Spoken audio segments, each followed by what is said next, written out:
Appartengono a Gioacchino Francesco Cottitto, 46 anni, imprenditore nel settore agroalimentare di Palma di Montechiaro, i beni per un valore di oltre 3 milioni di euro sequestrati dalla Direzione Investigativa Antimafia di Agrigento.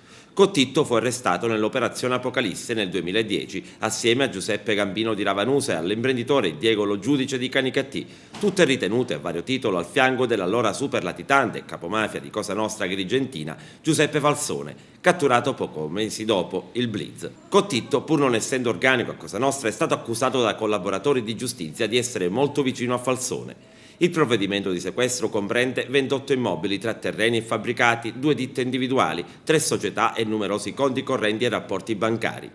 Nel corso di un'altra operazione la DIA di Trapani ha sequestrato beni per 10 milioni di euro all'imprenditore Giuseppe Montalbano, 44 anni di Alcamo, indagato per associazione mafiosa. Secondo gli inquirenti Montalbano avrebbe favorito la latitanza del capomafia Vincenzo Milazzo. Il sequestro riguarda 8 terreni, 38 fabbricati, 10 automezzi, 7 quote societarie, 10 depositi bancari e 3 polizze assicurative.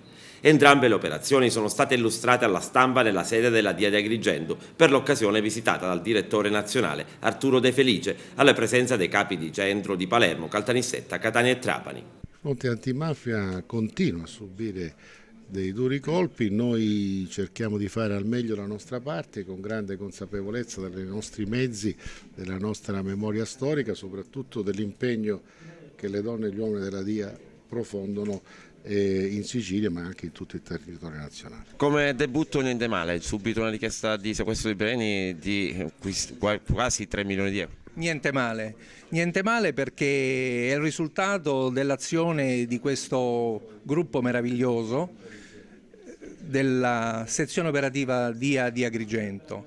Io sono qui da 20 giorni, quindi non farò altro che solcare il tracciato già da loro segnato.